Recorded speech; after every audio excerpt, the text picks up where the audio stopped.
Hi students, പുതിയൊരു video ക്ലാസ്സിലേക്ക് ഏവർക്കും സ്വാഗതം.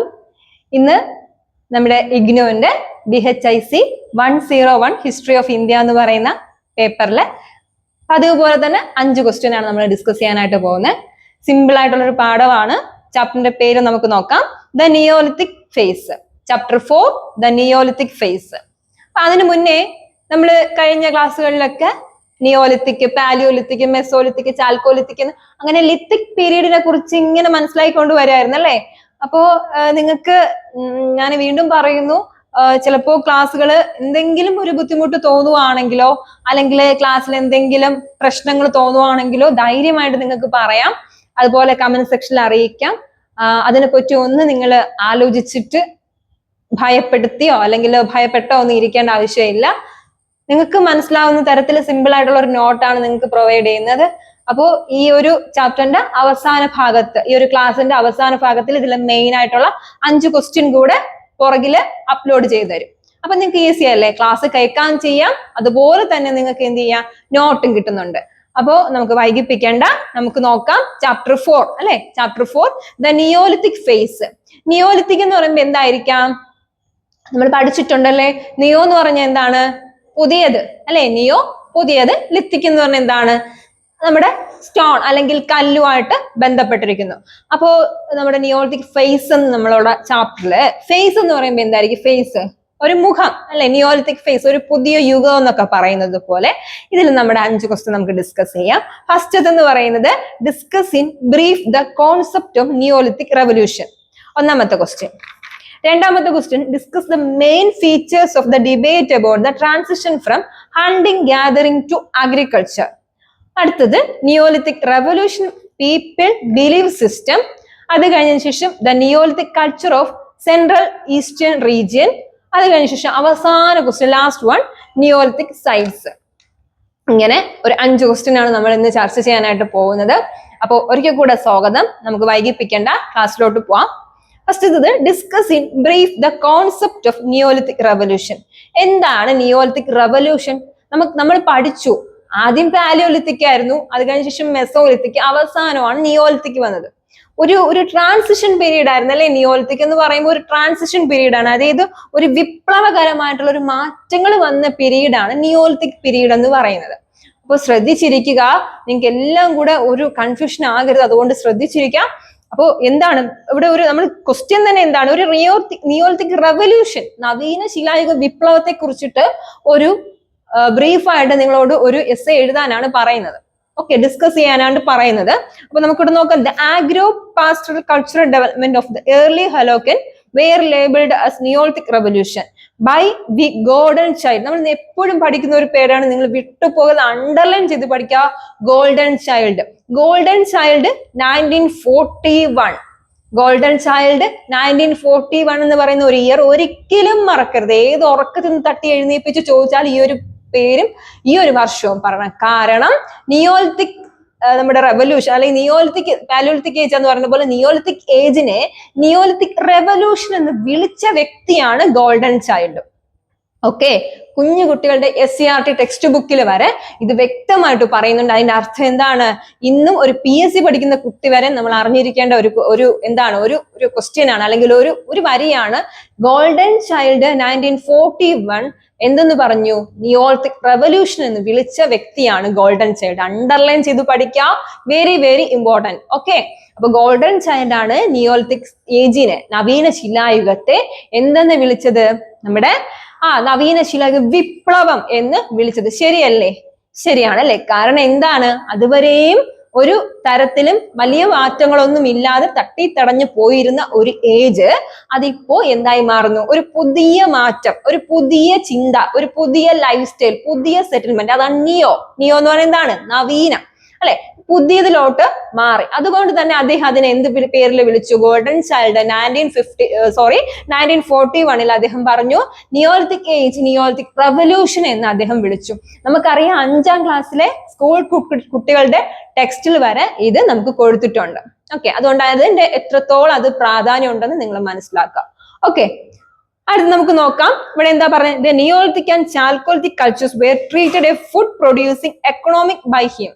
നമുക്കറിയാം ഇവർ ഫുഡ് പ്രൊഡ്യൂസിങ് എന്ന് പറയുമ്പോൾ ഇവർക്ക് അങ്ങനെ വലിയതായിട്ട് ഒരു ഫുഡ് അങ്ങനെ കഴിച്ച് ഒരു വീട്ടിലത്തെ പോലെ ഒരു കിച്ചൺ ഫെസിലിറ്റീസ് ഒന്നും അവർക്കില്ല. അവരെങ്ങനെയായിരുന്നു തുടക്കത്തിലെ പറഞ്ഞിട്ടുണ്ട്, എങ്ങനെയായിരുന്നു പാലിയോളിത്തിക്കിൽ എങ്ങനെയായിരുന്നു, അലഞ്ഞു തിരിഞ്ഞു പോകുന്ന വഴിക്ക് എന്തെങ്കിലും കിട്ടും, അതിനെ എന്ത് ചെയ്യും, ഹണ്ട് ചെയ്യും, അതിനെ കഴിക്കുന്ന ഒരു ഏർപ്പാടായിരുന്നു അല്ലെ. ഇവിടെ പറയുന്ന എന്താണ്, നിയോളിത്തിക്കിൽ എത്തിയപ്പോ ഇവർ എന്ത് ചെയ്തു, ഒരു ഫുഡ് പ്രൊഡ്യൂസ് ചെയ്യാൻ തുടങ്ങി അല്ലെ. ഫുഡ് പ്രൊഡ്യൂസിങ് എന്ന് പറഞ്ഞാൽ എന്താണ്, ആ ആഹാരം ഉൽപ്പാദിപ്പിക്കാൻ തുടങ്ങി അല്ലെ. അവരവരുടെ ആവശ്യങ്ങൾക്ക്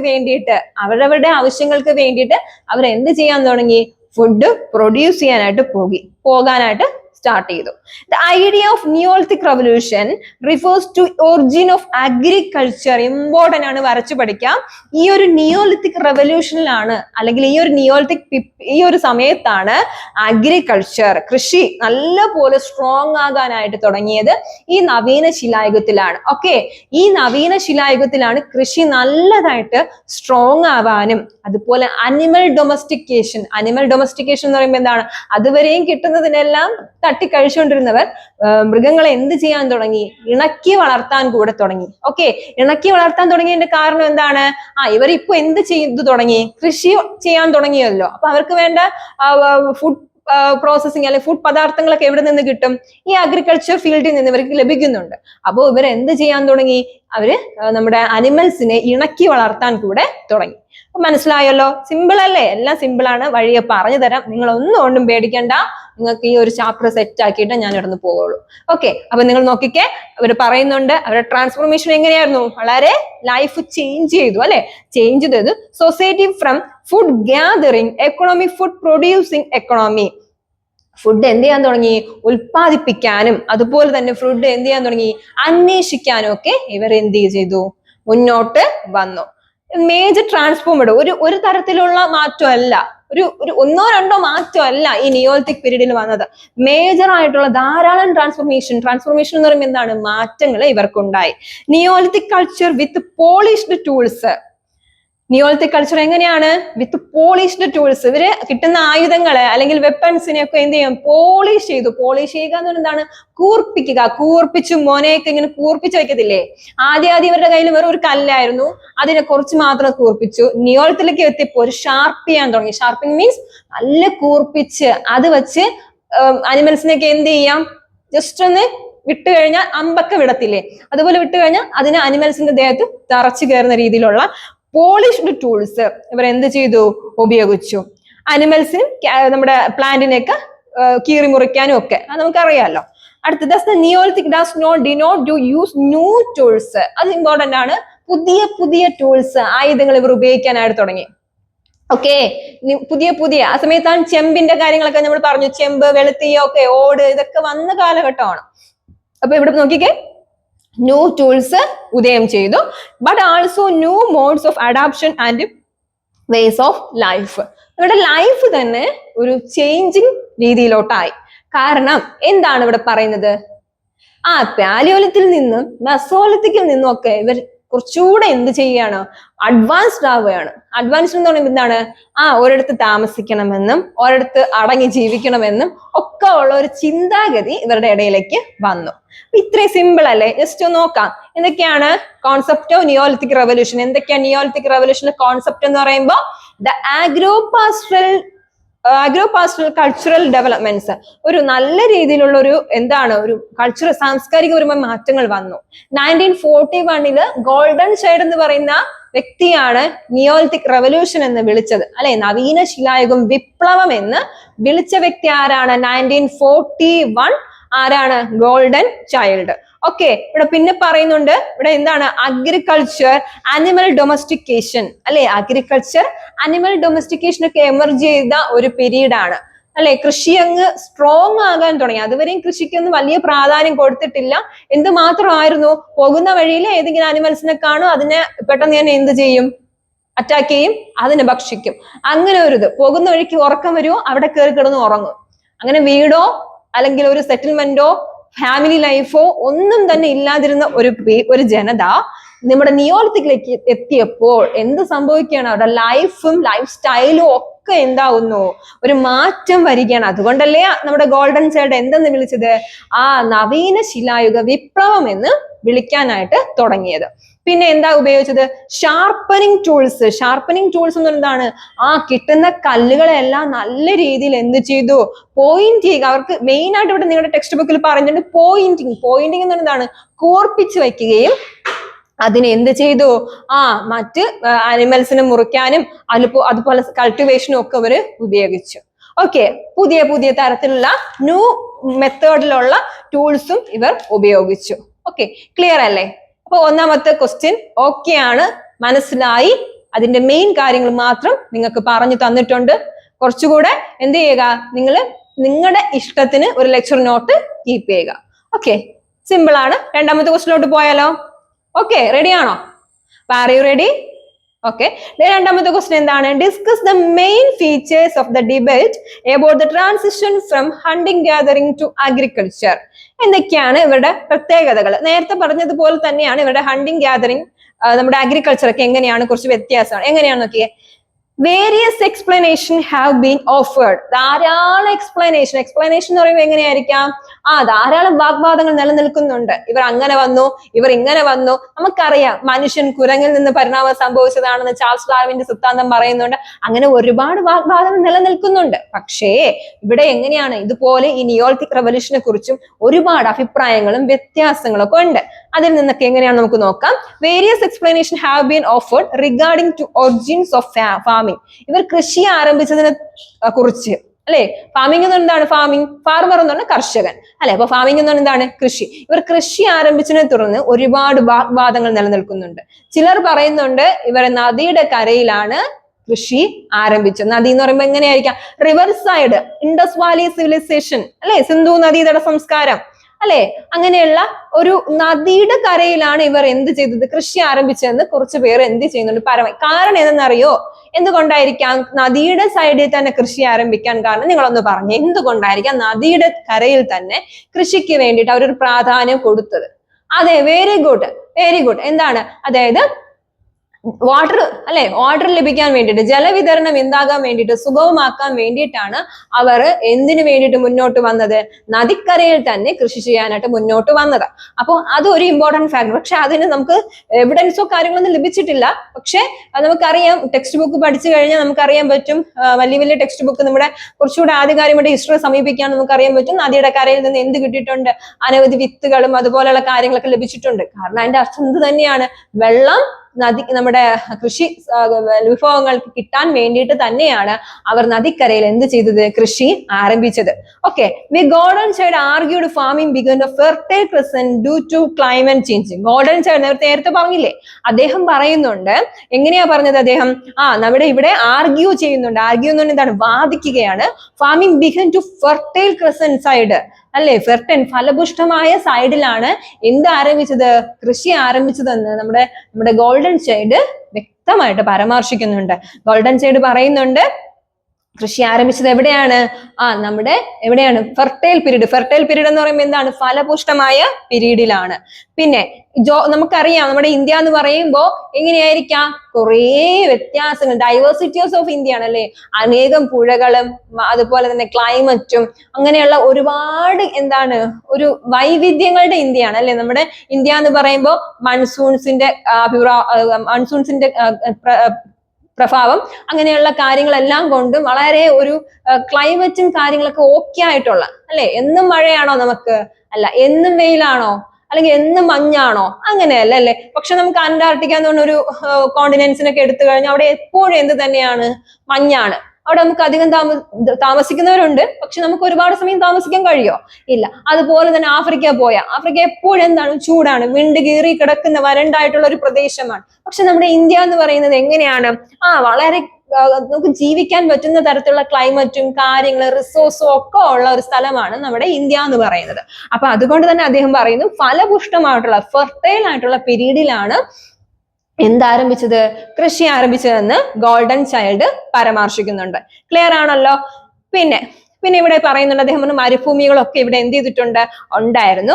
the oases attract animals, humans and plant concentration. ഇവർ എന്ത് ചെയ്തു, പ്ലാന്റ്സിനൊക്കെ എന്ത് ചെയ്തു, കോൺസെൻട്രേഷൻ കൊടുത്തു. ധാരാളം ചെടികൾ നട്ടുപിടിപ്പിക്കാനായിട്ടുള്ള ഒരു പ്രധാനപ്പെട്ട കാര്യങ്ങളൊക്കെ അവർ എന്ത് ചെയ്തു, താല്പര്യം പ്രകടിപ്പിച്ചു എന്നാണ്.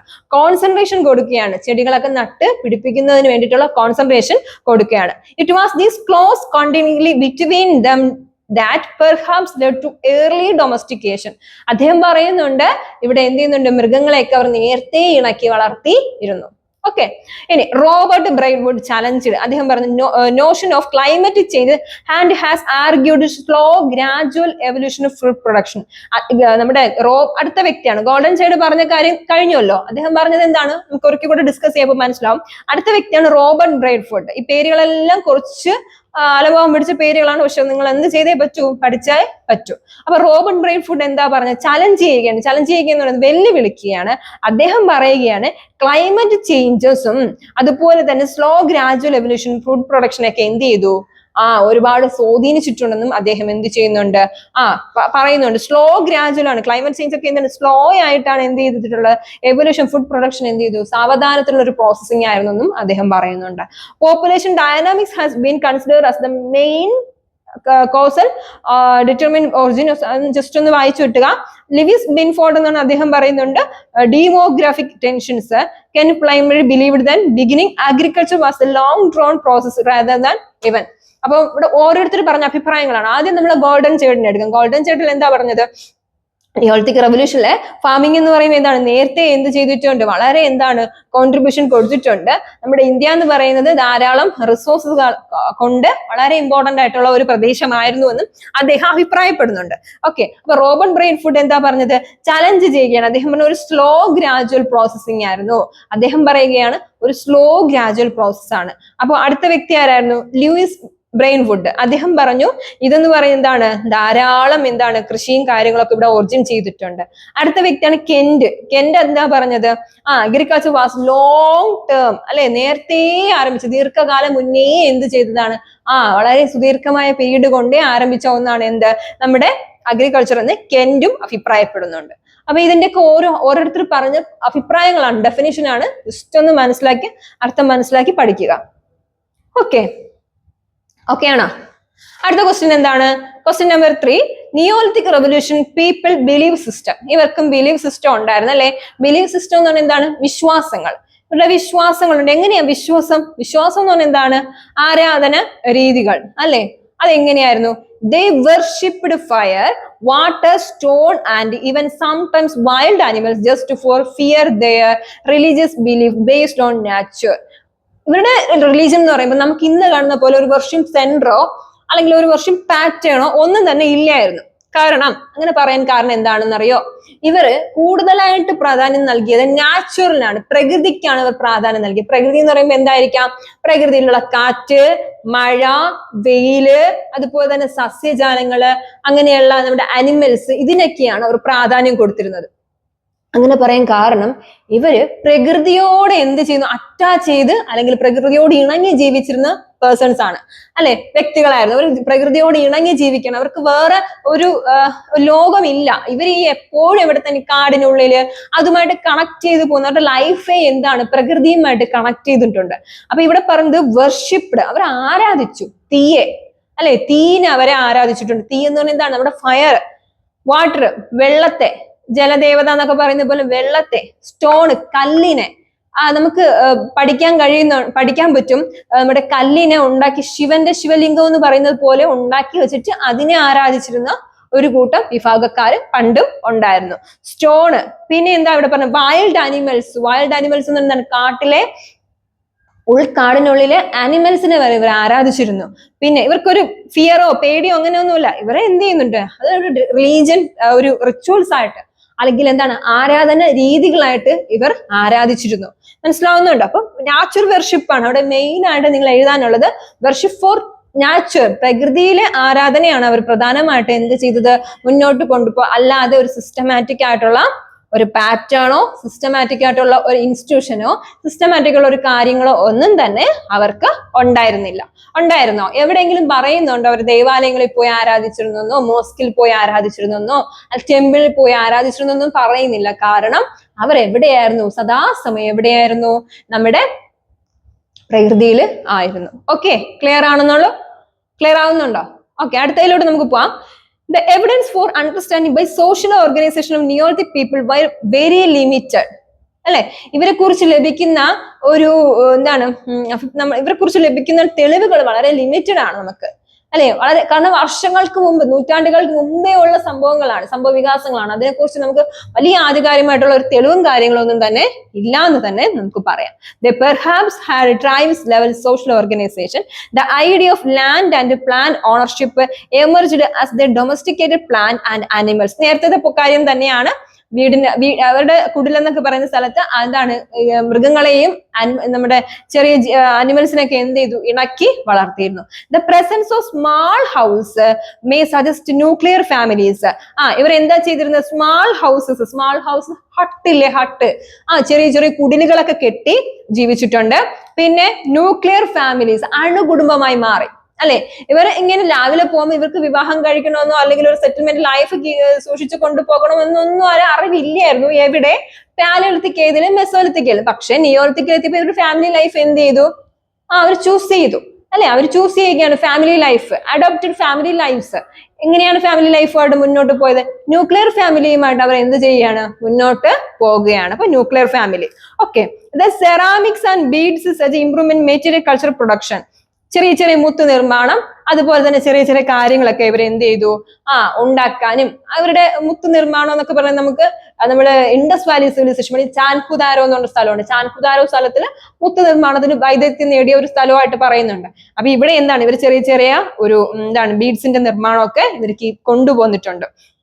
പിന്നെ they have worshipped natural forces. Natural forces എന്ന് പറയുമ്പോൾ എന്താണടാ? ഇടി, മിന്നല്, വെള്ളപ്പൊക്കം, ഇതിനെയൊക്കെ അവർ ആരാധിച്ചിരുന്നു. പറയുമ്പോൾ നിങ്ങൾ ചിന്തിക്കും, എന്താണ് ഈ ടീച്ചർ പറയുന്നതെന്ന്. ശരിയാ, ഇവര് മിന്നലിനെയും ഇടീനെയും അല്ലെ അതുപോലെ പ്രകൃതിയിൽ ഉണ്ടാകുന്ന നാച്ചുറൽ ഉണ്ടാകുന്ന ഫോഴ്സസ് ആണ്. ഇതിനെയല്ല നമ്മളാണെങ്കിൽ ഇന്ന് ഒരു ഇടി വെട്ടിയാൽ നമ്മൾ എന്ത് ചെയ്യും? ഓടി എവിടെ പോകും? കട്ടിനടിയിൽ ഓടിക്കാൻ പോകും, അല്ലെ? പക്ഷെ ഇവരെങ്ങനെയായിരുന്നു? ഇവർ ഇടീനെയും മിന്നലിനെയും വരെ എന്ത് ചെയ്തിരുന്നു? ആരാധിച്ചിരുന്നു. അവർ പറഞ്ഞത് ഇതെല്ലാം ദൈവത്തിന്റെ, ഗോഡിൽ നിന്നുണ്ടാകുന്ന ഒരു ഫോഴ്സസ് ആണ്. അതുകൊണ്ട് ഇവയെല്ലാം നമ്മുടെ ആരാധന രീതികളാണെന്ന് ഇവർ പറഞ്ഞിട്ടുണ്ട്. അതുകൊണ്ട് ഇവർ എന്ത് ചെയ്യുന്നു? അതിനെയൊക്കെ ആരാധിച്ചിരുന്നു. Evidence of art of the limited terracotta image of cattle suggest some fertility cult. അവരുടെ ചെറിയ ചെറിയ കുടിലുകളിൽ നിന്ന് ഇവരെ കുറിച്ചുള്ള എവിഡൻസ് എന്ന് പറഞ്ഞാൽ തെളിവുകൾ നമുക്ക് ലഭിച്ചിട്ടുണ്ട്, അല്ലെ? ഇവർ ഉപയോഗിച്ചിരുന്ന വിത്തുകളുടെ പറ്റി, അല്ലെങ്കിൽ ഇവർ കഴിച്ചിട്ടിരുന്ന സീഡ്സ്, ഓരോ ഫലങ്ങളൊക്കെ കഴിച്ചിട്ട് ഇന്ന ഫ്രൂട്ടൊക്കെ അവിടെ ഉണ്ടായിരുന്നു എന്ന് മനസ്സിലാക്കാനായിട്ട് നമുക്ക് സാധിക്കും. ടെറാക്കോട്ട, കളിമണ്ണിലൊക്കെ നിർമ്മിച്ച ഓരോ നമ്മുടെ കളിമണ്ണിൽ ഉപയോഗിച്ചിരുന്ന ഓരോ ഉപകരണങ്ങള്, അതുപോലെ തന്നെ ഓരോ കാര്യങ്ങളെ കുറിച്ചൊക്കെ നമുക്ക് എന്ത് ചെയ്യാൻ പറ്റും? ഇമേജസ്, അല്ലെ? ചിത്രങ്ങൾ, രൂപങ്ങളൊക്കെ നമുക്ക് മനസ്സിലാക്കാനായിട്ട് പറ്റും. പിന്നെ ഫെർട്ടിലിറ്റി കൾട്ട്, അവിടെ കൃഷിക്ക് വളരെ ഫലപുഷ്ടമായ സ്ഥലത്താണ് അവർ എന്ത് ചെയ്തിരുന്നത്? കൃഷിയും കാര്യങ്ങളൊക്കെ മുന്നോട്ട് കൊണ്ടുപോയിരുന്നത്. അപ്പൊ സിമ്പിൾ ആയിട്ടുള്ള ഒരു കാര്യമാണ്, അല്ലെ? എന്താണ് neolithic revolution people believe system? എന്താണ് believe system? The worship for fire, പിന്നെന്താണ്? ഫോറസ്റ്റ്, വാട്ടർ, സ്റ്റോണ്, ഇങ്ങനെയുള്ള കാര്യങ്ങളെല്ലാം എന്ത് ചെയ്തു? ആരാധിച്ചിരുന്നു. ഇടീനെ, മിന്നലിനെ വരെ ആരാധിച്ചിരുന്നു. ഓക്കെ, പ്രകൃതിയിൽ ഉണ്ടാകുന്ന ഫോഴ്സസ്, അമിതമായിട്ടുണ്ടാകുന്ന ഫോഴ്സസ്, അതിനെ എന്ത് ചെയ്തു? ആരാധിച്ചിരുന്നു. വൈൽഡ് അനിമൽസിനെ ആരാധിച്ചിരുന്നു. അവർക്ക് പേടി ഉണ്ടായിരുന്നോ? ഇല്ല. They religious believe were based on nature. ഇവരുടെ ആരാധന രീതി എന്ന് പറയുന്നത് തന്നെ എന്തിനെ ബേസ് ചെയ്തിട്ടുള്ളതായിരുന്നു?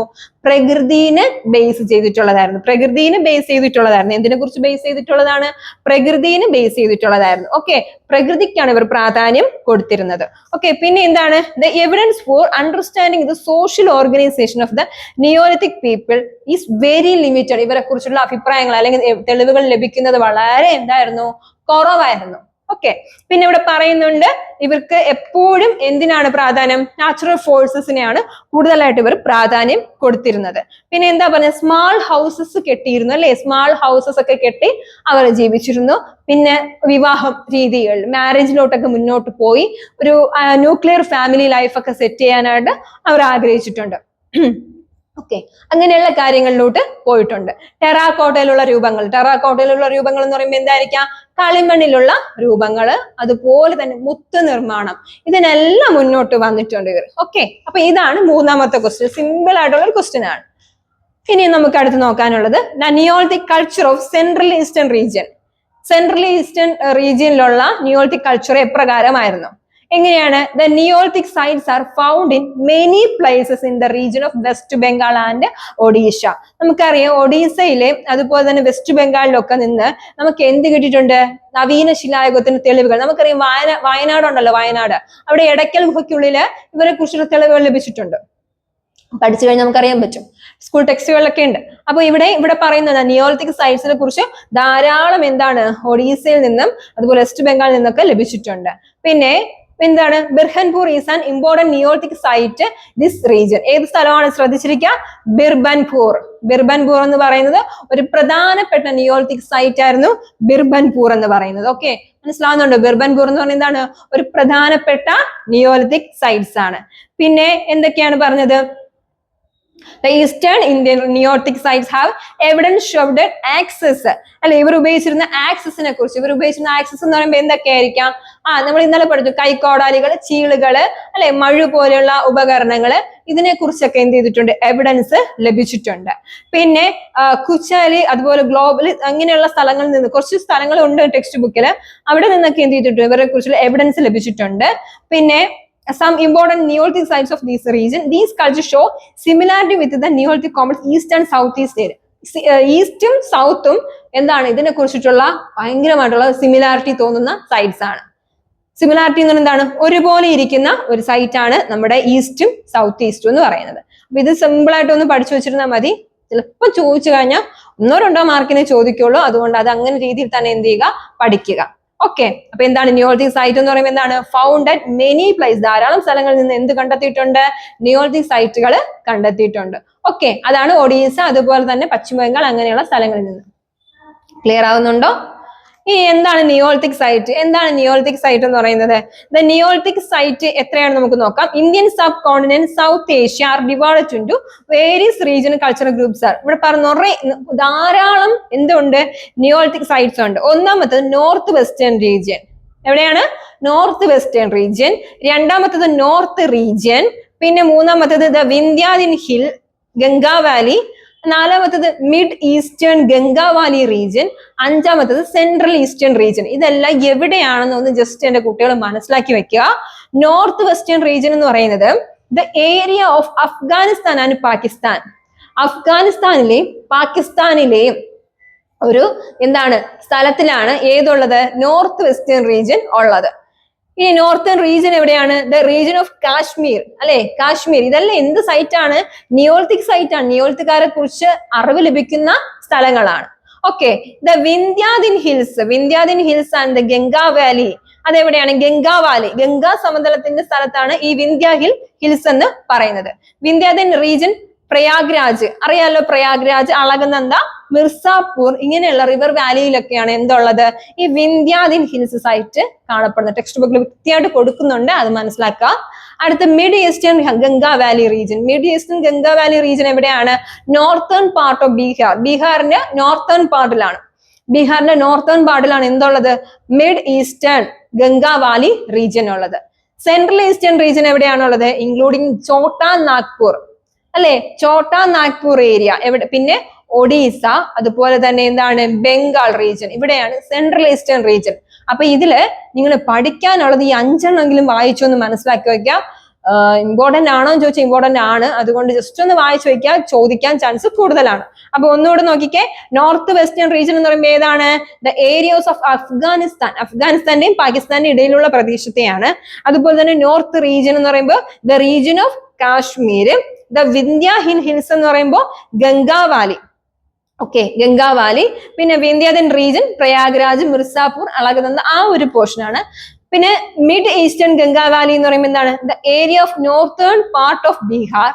സെൻട്രൽ ഈസ്റ്റേൺ റീജിയൻ എന്ന് പറഞ്ഞാൽ including Chota Nagpur and area Odisha, Bengal എന്ന് പറയുന്ന സ്ഥലത്തും. ഓക്കെ, സിമ്പിൾ ആയിട്ട് പഠിച്ചു വെക്കാം. അപ്പൊ നമ്മൾ ഈ ചാപ്റ്ററിൽ നമ്മൾ 5 ക്വസ്റ്റ്യൻ ആണ് നമ്മൾ നോക്കിയത്. ഒന്നുകൂടെ നോക്കാം. എന്തൊക്കെയാണ് നമ്മുടെ ആദ്യം നമ്മൾ നോക്കിയത്? Neolithic revolution. എന്താണ് നിയോളിത്തിക് റവല്യൂഷൻ എന്ന് പറയുന്നത്? ഒരു ഗോൾഡൻ ചൈൽഡ് അല്ലെ, 1941 ഗോൾഡൻ ചൈൽഡ് എന്ന് പറയുന്ന വ്യക്തിയാണ് നിയോളിത്തിക് റവല്യൂഷൻ എന്ന് പറഞ്ഞ് ആ ഒരു പദത്തെ എന്ത് ചെയ്തത്? വിളിച്ചത്. അതായത് ഒരു നവീന ശിലായുഗ വിപ്ലവം എന്ന് വിളിച്ച വ്യക്തി ആരായിരുന്നു? നമ്മുടെ ഗോൾഡൻ ചൈൽഡ് ആണ്. ഓക്കെ, ഇനി ഇവരുടെ രീതി എന്ന് പറയുന്നത് എന്താണ്? ഫുഡ് പ്രൊഡ്യൂസിങ് ആണ്. ഫുഡ് പ്രൊഡ്യൂസിങ് എന്ന് പറയുമ്പോൾ എങ്ങനെയായിരിക്കാം? ഭക്ഷ്യ ഉൽപാദനം അല്ലെ, കൃഷി ആരംഭിച്ചത്, കൃഷി സ്ട്രോങ് ആയത് ഒക്കെ എവിടെയാണ്? ഈ പീരീഡിലാണ് കൃഷി സ്ട്രോങ് ആയത്. കൃഷി ഉൽപാദനം, കാർഷിക മേഖലയിൽ അലഞ്ഞു തിരിഞ്ഞ് നടന്ന ഇവരൊക്കെ എന്താകുന്നു? ഒരു കുടക്കീഴിൽ എന്തെങ്കിലും സെറ്റിൽമെന്റ് ആവുകയാണ്, ഫാമിലി ലൈഫ് ആരംഭിക്കുകയാണ്. ഇതെല്ലാം ഏത്? Nuclear family life. ന്യൂക്ലിയർ എന്ന് പറയുന്നത് എന്താണ്? അണുകുടുംബ വ്യവസ്ഥ. ജോയിന്റ് ഫാമിലി അല്ല, ന്യൂക്ലിയർ ഫാമിലി എന്ത് ചെയ്തു? ഇൻട്രൊഡ്യൂസ് ചെയ്തു. ഓക്കെ, പിന്നെ കൾച്ചറൽ അഡാപ്റ്റേഷൻ, അതായത് സാംസ്കാരിക എന്താണ്? ഒരു വ്യാപനം അവിടെ ഉണ്ടാവുകയാണ്. ഇങ്ങനെയുള്ള പിന്നെ ന്യൂ ടൂൾസ്, പുതിയ പുതിയ എന്തായി? കുറെ ഉപകരണങ്ങൾ ഉപയോഗിക്കാൻ തുടങ്ങിയ കാലഘട്ടമാണ്. ഇനി discuss the main features of the debate about the transition from hunting gathering agriculture. എന്തൊക്കെയാണ് ഹണ്ടിങ് ഗാദറിംഗ് അഗ്രികൾച്ചർ എന്ന് പറഞ്ഞാൽ? Various explanation have been offered regarding the origin of farming. Golden Childe argued farming began in the fertile crescent climate changes. നേരത്തെ നമ്മൾ പറഞ്ഞ കാര്യങ്ങൾ തന്നെ ഒന്നുകൂടെ പറയുകയാണ്. നമ്മളിവിടെ എങ്ങനെയായിരുന്നു കൃഷി ചെയ്യാനായിട്ട്? നല്ല ഫലഭൂഷ്ടമായ എന്താണ് മണ്ണും കാര്യങ്ങളൊക്കെ ഉണ്ട് എന്നും, പിന്നെ എന്താണ് നമ്മുടെ ഭൂമിശാസ്ത്രപരമായ കാര്യത്തിൽ നമ്മുടെ ഇന്ത്യ എങ്ങനെയാണ്? വളരെ അഡ്വാൻസ്ഡ് ആണ് അല്ലെ. എന്ന് വെച്ചാൽ അഡ്വാൻസ്ഡ് എന്ന് ഉദ്ദേശിക്കാൻ കാരണം എന്താണ്? നദികളായാലും പുഴകളായാലും ഒക്കെ കാലാവസ്ഥയിലും എല്ലാം നല്ല ഒരു മിതമായ രീതിയിലുള്ളതാണ്. അതുകൊണ്ട് നമ്മുടെ കൃഷിക്ക് വളരെ അനുയോജ്യമാണ് അല്ലെ. ഗോൾഡൻ ചൈൽഡ് വാദിക്കുന്നുണ്ട്, ഫെർട്ടൈൽ ആയിരുന്നു. ഓക്കെ, അവിടെ പറയുന്നുണ്ട്. പിന്നെ നമ്മൾ അവിടെ ഡിസ്കസ് ചെയ്തത് എന്താണ്? റോബർട്ട് ബ്രെയിൻഫോർഡിന്റെ കാര്യങ്ങളും പിന്നെ കെന്റിന്റെ അഭിപ്രായങ്ങളും. പിന്നെ വർഷിപ്പ് എങ്ങനെയായിരുന്നു? അവിടെ വർഷിപ്പ് എങ്ങനെയായിരുന്നു? ടു നാച്ചുർ അല്ലെ, എന്തുമായിട്ട് കണക്ട് ചെയ്തിരുന്നു? പ്രകൃതിയെ എന്ത് ചെയ്തു? ആരാധിച്ചിരുന്നു. പ്രകൃതിയാണ് അവരുടെ ദൈവം വരുന്നത്. പ്രകൃതിയിലെ ശക്തികളെ അവർ ആരാധിച്ചിരുന്നു. ഇടി, മിന്നല്, അതുപോലെ തന്നെ മഴ, മഞ്ഞ്, ഇങ്ങനെയുള്ള കാര്യങ്ങളെ ഒക്കെ എന്ത് ചെയ്തു? അവർ ആരാധിച്ചു. Worship for nature. പിന്നെ ഇതിനെക്കുറിച്ചുള്ള എവിഡൻസും കാര്യങ്ങളൊക്കെ നമുക്ക് ലഭിക്കുന്നുണ്ട്. People began to sedimentary and sedimentary settlement. അതായത് കുറച്ചു പേര് സെറ്റിൽമെന്റ് ആയിട്ടും പിന്നെ അതുപോലെ തന്നെ സെറ്റിൽമെന്റ് ആകാതെയും ഒക്കെ ജീവിച്ചിട്ടുണ്ട്. അതൊന്നും നമുക്ക് ജസ്റ്റ് ഒന്ന് അറിഞ്ഞിരുന്നാൽ മതി. The perhaps tribe level social organisation, small houses കെട്ടി ജീവിതം മുന്നോട്ട് കൊണ്ടുപോകും. ഹട്ടൊക്കെ അല്ലെ, ഹട്ട് എന്ന് പറഞ്ഞാൽ കുടിലൊക്കെയാണ്. പിന്നെ ഇവിടെ പറയുന്നുണ്ട് വർഷിപ്പ് നാച്ചുറൽ ഫോഴ്സസിനെ എന്ത് ചെയ്തു? അവർ ആരാധിച്ചിരുന്നു. പിന്നെ ഇതിനെ കുറിച്ചുള്ള കുറെ കാര്യങ്ങളൊക്കെ ഇവിടെ നിന്ന് നമുക്ക് ലഭിക്കുന്നുണ്ട്, ഓരോ സൈറ്റിൽ നിന്ന് ലഭിക്കുന്നുണ്ടെന്നും പറയുന്നുണ്ട്. ഇനി എന്തൊക്കെയാണ് നിയോളിത്തിക് കൾച്ചറൽ സെൻട്രലേഷൻ? നമ്മൾ അവിടെ പറഞ്ഞു, കുറച്ച് സൈറ്റ്സും കാര്യങ്ങളും ഉണ്ട്, അവിടെ അത് ഡിസ്കസ് ചെയ്തു. പിന്നെ പ്രധാനപ്പെട്ട 5 സൈറ്റുകളെയും കൂടെ ഡിസ്കസ് ചെയ്താണ് നമ്മുടെ ഈ ചാപ്റ്റർ സ്റ്റോപ്പ് ചെയ്യാനായിട്ട് പോകുന്നത്. അപ്പൊ അതിനു മുന്നേ ഈ ക്ലാസ്സുകൾ നിങ്ങൾ നോക്കുക, എന്നിട്ട് നിങ്ങൾക്ക് നിങ്ങളുടേതായ രീതിയിൽ ഒരു നോട്ട് പ്രിപ്പയർ ചെയ്യാൻ പറ്റുക. നിങ്ങൾക്ക് ഇതിന്റെ ബാക്കിൽ എന്തായാലും 5 ക്വസ്റ്റ്യൻ ആയിട്ട് നമുക്ക് തരുന്നുണ്ട്. എങ്കിലും നിങ്ങൾക്ക് നിങ്ങളുടേതായ രീതിയിൽ ഒരു ലെക്ചർ നോട്ട് സൂക്ഷിക്കുന്നത് എപ്പോഴും എന്താണ്? നിങ്ങൾ സ്വന്തം കൈപ്പടയിൽ ക്ലാസ് കണ്ട് എഴുതിയെടുക്കില്ലേ, അതായിരിക്കും എപ്പോഴും നിങ്ങളുടെ ബ്രെയിനിൽ കിടക്കുന്നത്, നിങ്ങളുടെ മെമ്മറിയിൽ ഇതാണ് എപ്പോഴും കിടക്കുന്നത്. അതുകൊണ്ട് ഇച്ചിരി ടഫാണ്, എങ്കിലും നിങ്ങൾ എന്ത് ചെയ്യുക? മനസ്സിലാക്കി പഠിക്കുക, സൈറ്റ്സും കാര്യങ്ങളൊക്കെ മനസ്സിലാക്കി പഠിക്കുക. സിമ്പിളായിട്ട് നിങ്ങൾക്ക് എഴുതാനായിട്ട് സാധിക്കും. അപ്പൊ അന്നെന്നുള്ളത് അന്നന്ന് പഠിച്ചു പോവുക. അത് പിന്നത്തേക്ക് മാറ്റി വെക്കുമ്പോഴാണ് മടിയൻ മല ചുമക്കുന്നുള്ള ആ ഒരു പേര് അന്വർത്ഥമാവുന്നത്. അപ്പൊ അങ്ങനെ പോകാതെ നിങ്ങൾക്ക് നിങ്ങളുടെ കൊണ്ട് കഴിയുന്ന രീതിയിൽ ഒരു ദിവസം, ഞാൻ എപ്പോഴും പറഞ്ഞ പോലെ, ആ ക്ലാസ് കാണാൻ കഴിഞ്ഞില്ല എങ്കിൽ, അല്ലെങ്കിൽ അത് ഒരു പുസ്തകം എടുത്തിട്ട് അത് ആ ഒരു പാഠം വായിക്കാൻ കഴിഞ്ഞില്ല എങ്കിൽ, പഠിക്കാൻ കഴിഞ്ഞില്ലെങ്കിൽ ജസ്റ്റ് ഒന്ന് നോക്കി അതിനെ വായിച്ചെങ്കിൽ എന്ത് ചെയ്യുക? വിടുക. പഠിക്കണമെന്നല്ല, പഠിക്കുന്ന രണ്ടാമത്തെ ഓപ്ഷനും വായിച്ചെങ്കിലും ജസ്റ്റ് വിടുക. അപ്പോൾ എവിടെയെങ്കിലും ആ ഒരു ഇതെങ്കിലും മിന്നി മറയും. ഓക്കെ, അതുകൊണ്ട് ഒരുപാട് കുന്നുകൂട്ടി ഇടാതെ അന്നെന്നുള്ളത് അന്നന്ന് പഠിച്ചു പോവുക. നന്നായിട്ട് ഡിഗ്രി എന്ത് ചെയ്യാൻ പറ്റും? സ്കോർ ചെയ്യാനായിട്ട് സാധിക്കും. അത് ഷുവറാണ്. അത് ഒരുപാട് ഇങ്ങനെ വലിച്ചു മാറിയിട്ട് പഠിക്കാൻ നിൽക്കാതെ ഇമ്പോർട്ടൻ്റ് ആയിട്ടുള്ള കാര്യങ്ങൾ മാത്രം പഠിച്ചു പോവുക. അപ്പൊ ഇത് ഒരുപാട് കുട്ടികൾ എന്ത് ചെയ്യുന്നുണ്ട്, ഇതിന് വേണ്ടിയിട്ട് ആശ്രയിച്ചിരിക്കുന്ന കുട്ടികളുണ്ട് ഈ ഒരു ഡിഗ്രി ഒന്ന് കരസ്ഥമാക്കാനായിട്ട്. അപ്പൊ അവരോട് കൂടിയാണ് പറയുന്നത്, എല്ലാം നമ്മുടെ കയ്യിലാണ്. നമ്മുടെ പഠനവും നമ്മുടെ ഭാവിയും നമ്മുടെ എല്ലാ കാര്യങ്ങളും നമ്മുടെ കയ്യിലാണ്. നമ്മൾ ചിന്തിക്കുന്നത് പോലെയാണ്, നമ്മൾ പ്രവർത്തിക്കുന്ന പോലെ ആയിരിക്കും. നിങ്ങൾ ഒന്ന് റിസ്ക് എടുത്തു കഴിഞ്ഞാൽ നിങ്ങൾക്ക് ഇത് ഡിഗ്രി നിങ്ങളുടെ കയ്യിലിരിക്കും. അപ്പോൾ ക്ലാസ്സുകൾ നിങ്ങൾ കാണുക, നിങ്ങളുടെ കമന്റ്സ് രേഖപ്പെടുത്തുക. നിങ്ങളുടെ ഫ്രണ്ട്സിന് അതുപോലെ തന്നെ നിങ്ങളുടെ അറിയാവുന്ന ഈ ഡിഗ്രി കോഴ്സ് ചെയ്യുന്ന കുട്ടികളുണ്ട്, അവർക്കൊക്കെ ഒന്ന് എന്ത് ചെയ്യുക, ഒന്ന് ഷെയർ ചെയ്ത് കൊടുക്കുക. അതുപോലെ ക്ലാസ് ഇഷ്ടപ്പെടുന്നുണ്ടെങ്കിൽ ലൈക്ക് ചെയ്യുക, ഷെയർ ചെയ്യുക, സബ്സ്ക്രൈബ് ചെയ്യുക. നിങ്ങളുടെ ഫ്രണ്ട്സിനോട് എന്ത് ചെയ്യുക, പറഞ്ഞു കൊടുക്കുക. കോഴ്സിനെ പറ്റി എന്തറിയാൻ താല്പര്യമുണ്ടെങ്കിൽ നമ്പറിൽ കോൺടാക്ട് ചെയ്യുക. ഓക്കെ, അപ്പൊ വീണ്ടും ഒരു പുതിയ ക്ലാസ് വരെ കാണുന്നവരേക്കും എല്ലാവർക്കും താങ്ക് യു.